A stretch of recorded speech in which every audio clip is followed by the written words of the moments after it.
Item number 9, Tea Garden Avenue Class 2 and 3 bike lane project. I Go thought the ahead. green. I thought the green would throw everybody a little bit. I had a new engineer work on the slide, so he mixed it up a little bit. So we have a green. Um, the item I have before you is a continuation of the last meeting where we authorized requested approval for the plans and specs to bid a small project on Tea Garden. It's a grant funded project through the Fragment Blue Skies program. We received approximately $48,000 in grant funds, and we were going to match that with some additional money. It basically is going to resurface, slurry seal the road and put Class 2 and Class 3 bike lanes on that section that leads up to the levee access path. It's a real simple project. This one was nice. It came in under bid. Um, we think that maybe with the oil prices being lower and just the need to want to have a project before the end of the year, we got a pretty decent price on it. And so with that, we would like to request that we award this project to Sierra Nevada Construction for $45,007 with the appropriate contingencies. To the chair. Go ahead. I know it's common in those areas of Yuba City to have roads that are very uneven. There's lots of areas that there are pop-ups or push-ups of old material. What kind of a grinding was required in the process for the sealing and stuff? Because there are a lot of bumps in those areas. So a seal definitely doesn't fix much of the smoothness. Before, within the last 2 weeks here, to prevent some of those, you having a nice looking black road with a bumpy subsurface. Maintenance crews have gone through, crack sealed a lot of the cracks, ground some areas, and then skin patched a lot of the repairs that have sunk in. But for this dollar amount, it's really in the grant. It's really a striping project. Right.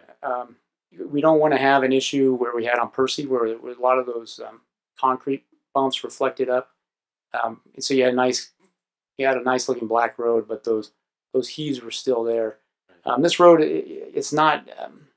The shape is decent, is what I'd like to say. But we're trying to minimize that reflective feel. But it's not as good as a nice overlay. But the main thing is you're having our crew go through and knock that down and make sure that it's going to be. Yes. Thank you. Through the mayor. Go ahead.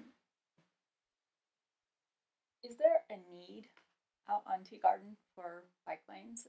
Can this money be used in other areas of our city that are in need of bike lanes and improvements around schools, residential areas that can possibly better be equipped with this kind of restructure?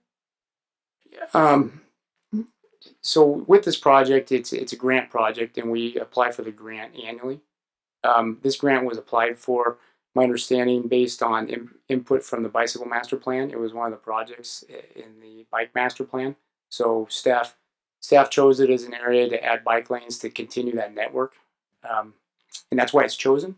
There's definitely bike lane needs throughout the city, and there's a long list that we're working on, and we definitely,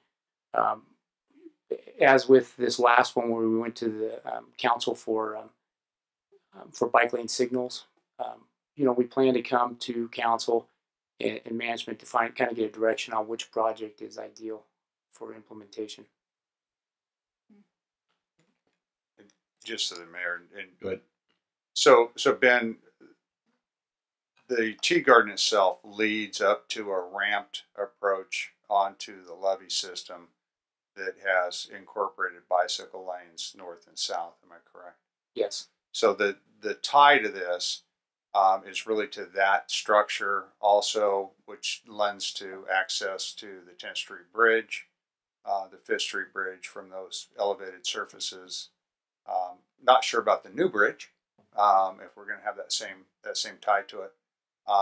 But on the Fifth Street side, but certainly allows us to gain access in a more efficient manner and away from the heavy traffic flows. And I would just imagine that that's why Tea Garden has been chosen as one of those paths by the bicycle master plan, is to keep them off of Highway 20, keep them off of Bridge Street to be able to access that.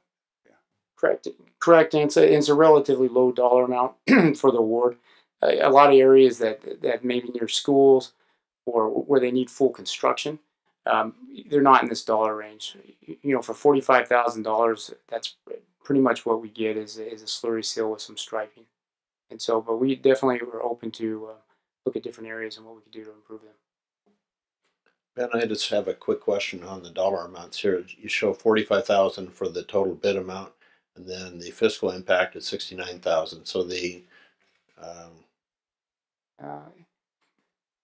you know, so I had a new engineer put this together, but I believe from the report that it has to do with the contingencies amounts, and on the staff report, there's a 10% contingency for construction, a 10% engineering for construction management, and a $15,000 lump sum that we put in there for plan specs and estimates. Most likely, those were some generic numbers that we put in. You know, there's going to be staff costs. The Blue Sky grant's going to cover the 48, and then the staff cost and any costs above that to complete the project, the city of Yuba City is responsible for. which is approximately the 29,000 if we used up the contingency and all that. If we used all of that. All right. With the award tonight, we're really looking at the award of $45,000. That will have a 10% contingency with that PO. The project's already budgeted in this year's CIP with available funds. All right. Thank you. Entertain a motion. Move to approve staff's recommendation. Second. Have a motion second. Any further discussion? Seeing none, all those in favor say aye. Aye. Opposed? Motion carries unanimously.